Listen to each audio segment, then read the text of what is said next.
Chers téléspectateurs et chères téléspectatrices, c'est encore une joie pour nous, Église de la mission apostolique, de vous retrouver donc à travers ce temps de partage de la parole de Dieu. Nous prions que le Seigneur vous bénisse abondamment, qu'il bénisse votre écoute et qu'il nous permette donc à travers cette écoute de comprendre sa parole, d'obéir à sa parole et de voir donc cette parole transformer nos vies au nom puissant de Jésus-Christ. Aujourd'hui, nous voudrions parler avec vous de la nécessité de l'Église de faire des disciples. La nécessité pour l'Église de faire des disciples.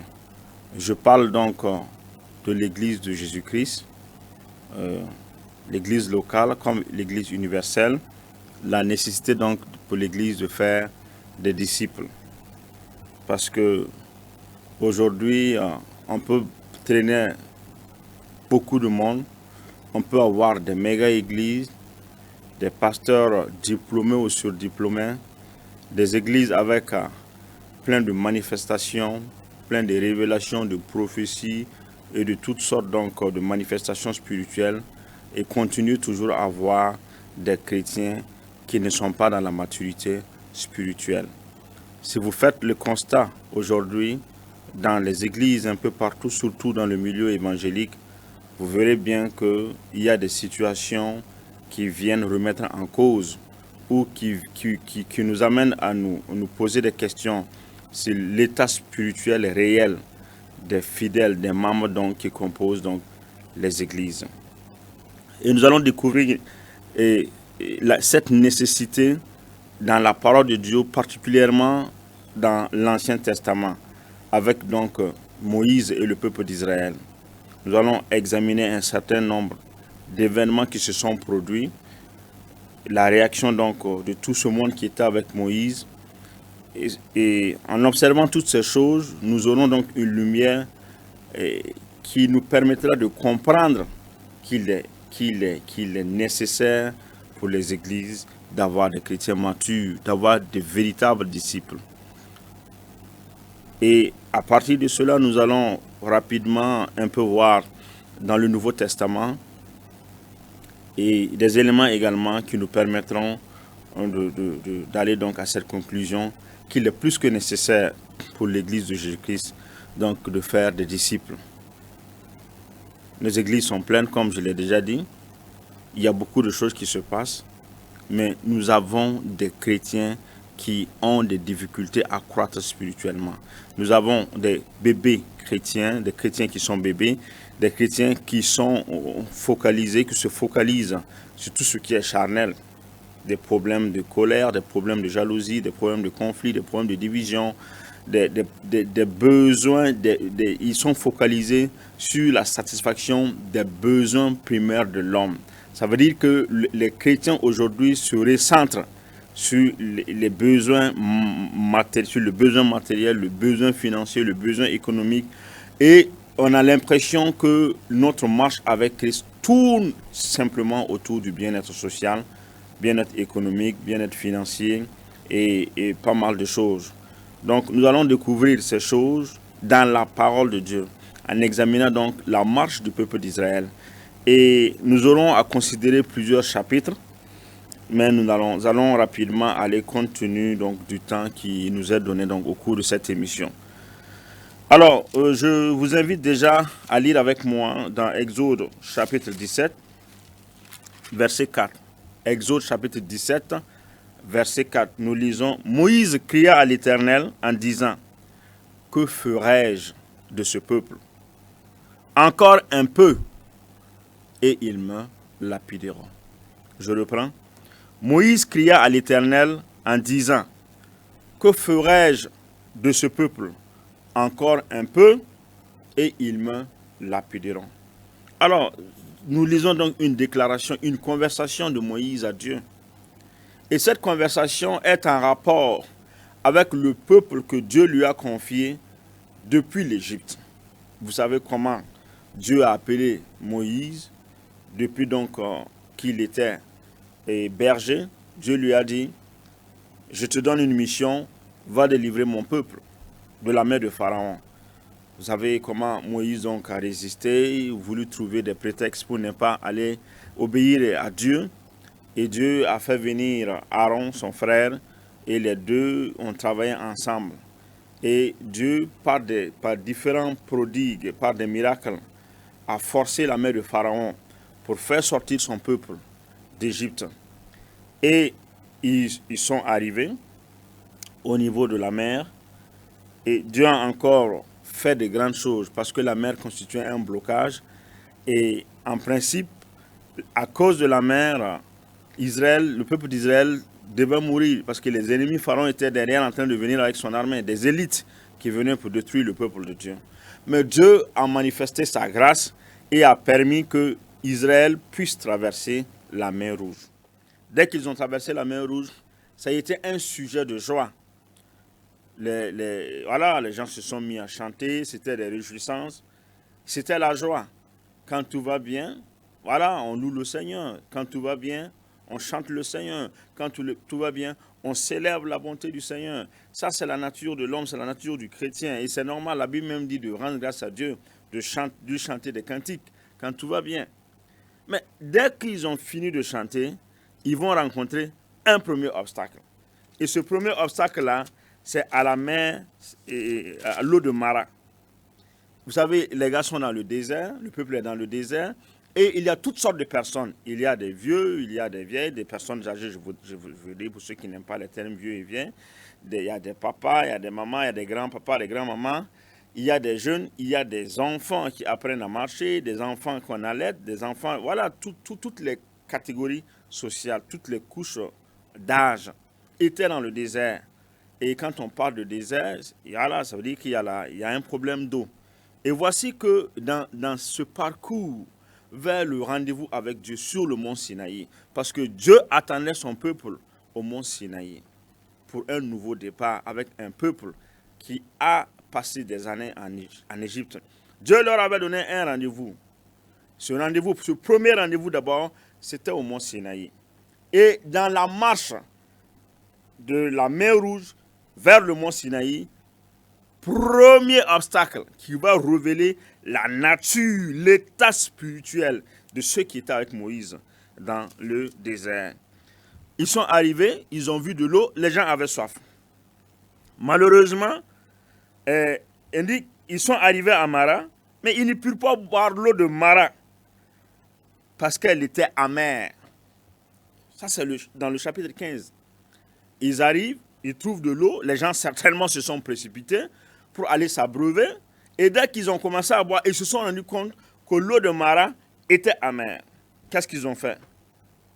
On dit, au chapitre 15, verset 24, le peuple murmura contre Moïse en disant, vous entendez? Le même peuple qui louait le Seigneur après la traversée de la mer Rouge, là, ce peuple qui rencontre un premier obstacle, qui est l'eau de Mara qui est amère là, ce peuple a eu le réflexe de murmurer contre Moïse en disant, que boirons-nous? Que boirons-nous? Moïse, dis-nous, tu nous as fait venir ici, que boirons-nous? Le même peuple qui a vu Dieu faire des miracles en Égypte pour les délivrer, le même peuple qui a vu Dieu diviser la mer Rouge en deux pour qu'il puisse traverser, ce même peuple qui a loué le Seigneur après la traversée de la mer Rouge, ce même peuple se retrouve face à un obstacle et commence à se plaindre. Seigneur, voici des problèmes. Il dit à Moïse, que boirons-nous? Que boirons-nous?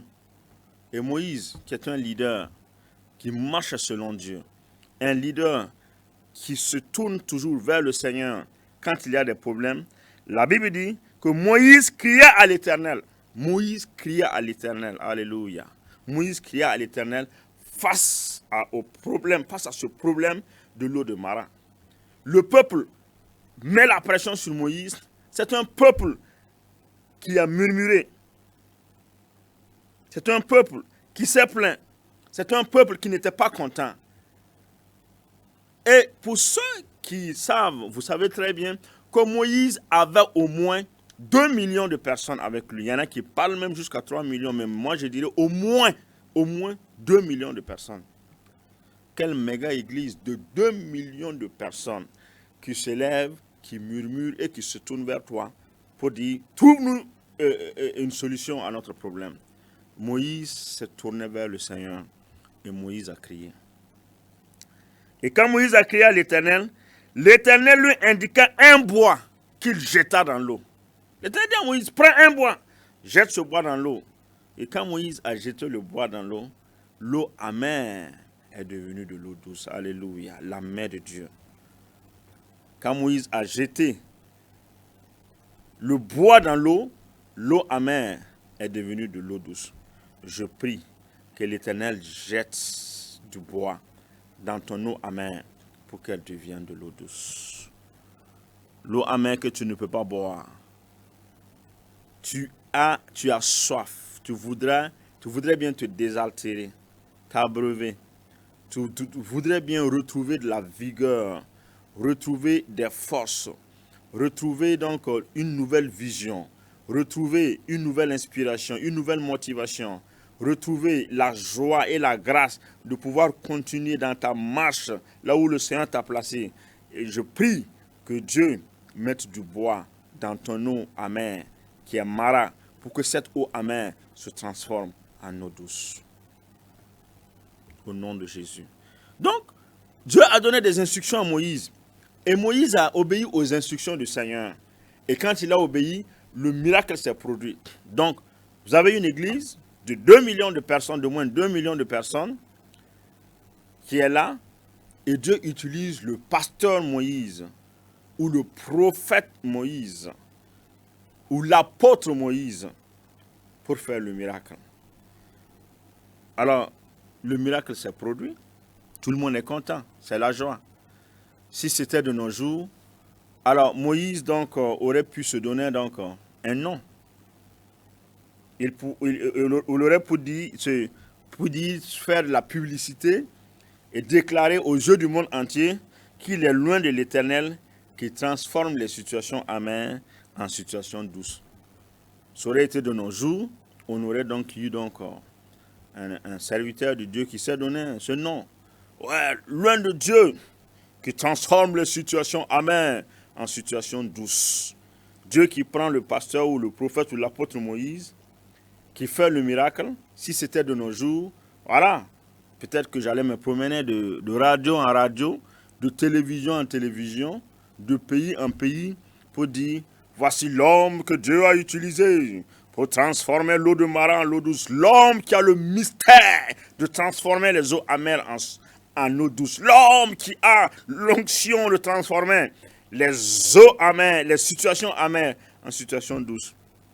On aurait pu se donner donc ce nom. Mais Moïse ne l'a pas fait. Mais Dieu l'a utilisé pour transformer donc l'eau douce, l'eau amère en eau douce. Et ça, c'est merveilleux. Mais ce n'est pas fini. Premier miracle, non, énième miracle maintenant. Mais premier obstacle après la traversée de la mer Rouge. Il continue. Et quand vous continuez dans la marche avec Israël, dès que Dieu leur a donné, transformé l'eau de Mara en eau douce, l'eau amère en eau douce, il les a conduits dans un lieu de repos qui est appelé Élim. Et à Élim, c'est là où il y avait 12 sources d'eau et 70 palmiers. Et c'est là qu'ils campèrent près de l'eau. Alléluia. Ils ont quitté Mara. Dieu les a conduits vers un lieu de repos qui s'appelle Élim. Je prie que Dieu te conduise dans un lieu de repos où il y a des sources d'eau, où il y a des palmiers. Ça, c'est une oasis. Ça, c'est Dieu qui fait jaillir, qui fait venir l'oasis dans le désert pour que ses enfants puissent retrouver un lieu de repos. Je prie que Dieu te conduise dans un lieu où il y a des sources d'eau pour que tu puisses t'abreuver convenablement et que tu puisses trouver le repos. Donc, de Mara, Dieu les a conduits à Élim, là où ils sont restés dans les sources d'eau. Alors, si c'était aujourd'hui, si Dieu peut-être m'utilisait pour conduire son peuple vers des sources d'eau, il y a des palmiers, un lieu de vie un lieu de repos, un lieu de grâce. J'allais dire que je suis peut-être l'homme de l'Éternel qui a les secrets, voilà, des sources d'eau. J'allais peut-être aller donc de radio en radio, de télévision en télévision, dire, vous savez, voilà, Dieu m'a utilisé et puis il a conduit son peuple. Voilà, je suis donc le serviteur de l'Éternel, le grand serviteur de l'Éternel qui a le secret des sources d'eau. Voilà. C'est ce qui se passe aujourd'hui. Dieu t'utilise, il fait des choses. Après, tu deviens l'homme qui détient le mystère, l'homme qui a les secrets. Et en dehors de vous, personne d'autre ne peut entrer dans cette intimité avec Dieu. En dehors de vous, personne ne peut entrer dans ce secret avec Dieu. C'est vous seul qui avez le mystère de Dieu, les secrets de Dieu. C'est comme vous étiez le seul plus vigilant. Il faut arrêter ça, quoi. Il faut arrêter. Nous ne sommes que des instruments entre les mains du Seigneur. Et Dieu nous utilise pour glorifier son Saint-Nom, comme il le veut. Et s'il le fait, je reste humble devant le Seigneur, parce que toute la gloire est au Seigneur, pas à moi. Donc, quand ils ont quitté donc les sources d'eau, où la vie est revenue, ils ont continué.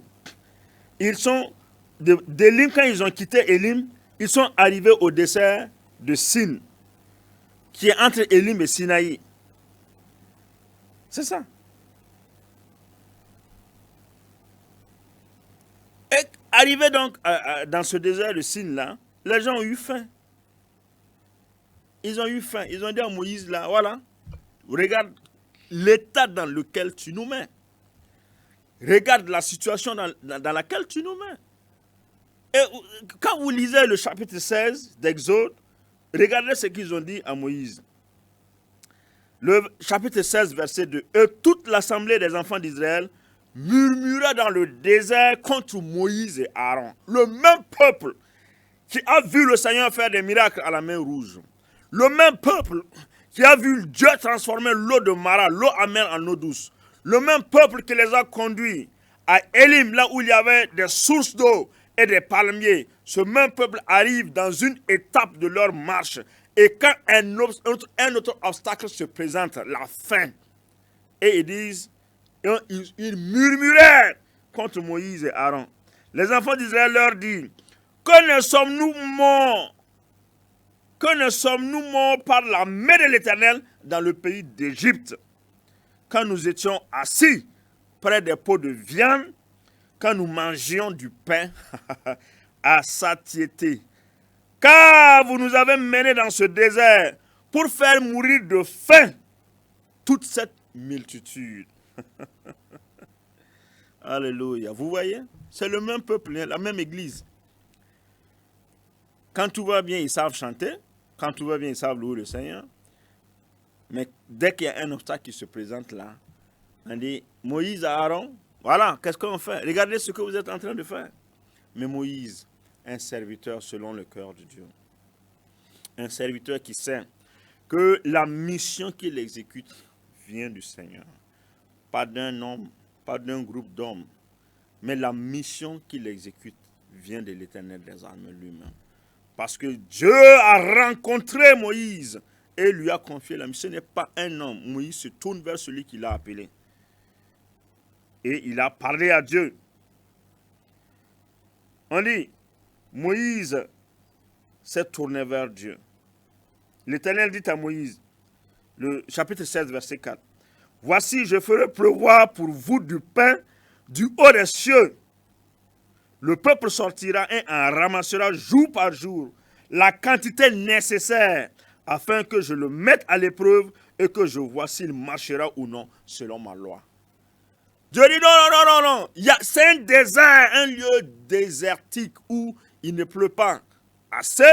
Les pluies sont très rares. Il y a des difficultés pour avoir des sources d'eau. On ne peut pas cultiver. On ne peut rien faire à cet endroit. Un endroit complètement pauvre, démuni sur le plan naturel. Le peuple d'Israël se retrouve dans un environnement démuni où on ne peut rien faire physiquement. Mais Dieu dit, je vais faire quelque chose que vous n'aviez jamais vu. Je ferai descendre du ciel. Je ferai pleuvoir sur vous du pain du haut des cieux. Alléluia. Dieu va faire pleuvoir du pain du haut des cieux pour Israël, son peuple. Je prie que la provision divine te retrouve là où tu es en ce moment. Complètement démuni. Quand tu regardes à gauche, quand tu regardes à droite, il n'y a pas d'espoir. Toutes les portes semblent fermées. Il n'y a pas d'espoir, il n'y a pas une lueur d'espoir à l'horizon. Tu es dans une maladie difficile et tu es condamné. Tu es dans une situation où tu ne peux plus rien faire. Humainement parlant, tu ne peux pas renverser ou inverser les choses. C'est comme si tu es condamné à rester dans cette situation, comme les enfants d'Israël dans un désert où ils ont faim, mais il n'y a rien. C'est un désert, un lieu abandonné qui est naturellement démuni. Mais Dieu va faire pleuvoir du pain du haut des cieux pour son peuple. Je prie que l'Éternel fasse ce miracle dans ta vie, au nom puissant de Jésus. Je fais encore ma parenthèse. Si c'était de nos jours, je me serais donné le nom de l'homme des mystères de la provision divine. J'allais partir de radio en radio, de télévision en télévision, de village en village. Et me voyez, ouais, c'est l'homme qui a le mystère, les mystères de la provision divine. C'est l'homme que Dieu utilise régulièrement pour faire descendre la manne du ciel pour son peuple. Et si Dieu l'a amené ici, c'est qu'il va l'utiliser pour faire descendre la manne pour vous. Un peu d'humilité. Un peu d'humilité. Voilà. Si Dieu nous utilise pour faire descendre la manne, toute la gloire à son nom. Ça s'arrête là. Moi, je ne suis qu'un serviteur. Mais je ne deviens pas celui qui est exclusivement destiné à être l'homme des mystères de la provision divine. Non, le Seigneur m'utilise pour la seule gloire de ton nom. C'est pour inviter les serviteurs de Dieu, le peuple de Dieu, ceux qui sont utilisés par le Seigneur pour faire des choses extraordinaires. C'est une invite à plus d'humilité dans votre marche avec le Seigneur. Parce que Moïse a été l'homme qui a fait de grands miracles dans l'Ancien Testament, dans la vie du peuple d'Israël. Donc vous voyez, le même peuple, cette église, méga église, se retrouve dans une situation et voilà, c'est une méga église, 2 millions de personnes au moins. Il y a toutes sortes de personnes, mais vous voyez, à chaque fois qu'il y a un obstacle, regardez leur comportement. Ça montre simplement que c'est une église qui n'a pas de disciples ou qui n'a pas suffisamment de disciples. C'est ça. Ça montre que c'est une église qui a des problèmes. Qui a des problèmes. Lorsqu'ils ont quitté le désert de Sin, ils sont arrivés à un endroit, à Horeb. Le rocher là. À Horeb, ça c'était à Rephidim. On dit le peuple ne trouva point d'eau à boire. Dans le désert de Sin, ils avaient faim, Dieu a pourvu. Ils arrivent dans un autre endroit qui s'appelle Rephidim, dans le chapitre 17. Le peuple n'avait point d'eau à boire. Alors le peuple chercha querelle à Moïse. Vous entendez? C'est la même église, hein? Les mêmes disciples, hein? Qui ont vu le miracle de la traversée, qui ont vu le miracle de la transformation d'eau douce, d'eau amère en eau douce, qui ont vu le miracle d'Élim, des 12 sources d'eau et des palmiers, qui a vu le miracle, la provision divine, Dieu qui a fait des choses, la chose qu'ils n'ont jamais vue, qui a fait descendre du pain du haut des cieux pour son peuple. C'est le même peuple qui se retrouve à Rephidim, dans la soif. Et qu'est-ce que la Bible dit? Dans Exode, chapitre 17, verset 2, on dit, alors le peuple chercha querelle à Moïse. Et dit, donnez-nous de l'eau à boire. Moïse leur répondit, pourquoi me cherchez-vous querelle? Pourquoi tentez-vous l'Éternel? C'est le même peuple, la même église. Alléluia. la même église, ça montre leur état spirituel. Ils voient des miracles, le peuple voit des miracles, voit Dieu faire des choses extraordinaires, ils en profitent. Après cela, ils retournent à la case départ. Un problème de maturité spirituelle. C'est ça, le thème de notre message dit, la nécessité pour l'Église de faire des disciples. Parce que tant que nous ne conduisons pas le peuple à une maturité spirituelle dans leur marche avec Dieu, nos églises, quelle que soit l'onction, quelles que soient les manifestations, quelle que soit la dimension de notre église, tant que nous ne conduisons pas notre peuple dans la parole à une croissance spirituelle, nos églises auront des problèmes. Détrompez-vous. Les gens aiment le spectacle, les miracles. Mais les miracles sont des signes de la manifestation divine. Mais les miracles à eux seuls ne peuvent pas conduire le peuple de Dieu vers la maturité. Vous comprenez ça? Les manifestations extraordinaires, spirituelles, sont vitales pour l'Église. Mais ne nous arrêtons pas là-bas. Conduisons le peuple de Dieu dans une maturité spirituelle.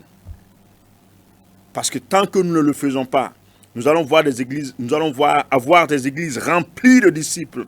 Nous allons voir des choses extraordinaires se manifester dans nos églises. Mais nous aurons toujours des églises qui ont des difficultés. Je ne dirais pas que quand il y a des disciples, il n'y a pas de difficultés. Mais nous avons moins de problèmes quand l'église est pleine de chrétiens matures qui peuvent comprendre qu'il y a des temps de bénédiction, qu'il y a des temps d'abondance et qu'il y a également des temps de disette. Quand il y a d'abondance, on rend grâce au Seigneur. Quand il y a la disette, il y a des difficultés, on rend grâce au Seigneur. C'est ça la maturité spirituelle. Tant que nous ne conduisons pas le peuple de Dieu à une maturité spirituelle, nos églises vont avoir des problèmes.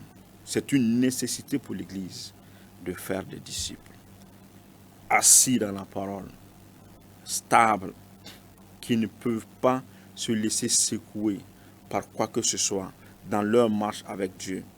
Dieu nous donne un rendez-vous au mont Sinaï pour nous révéler sa volonté et pour faire de nous son peuple.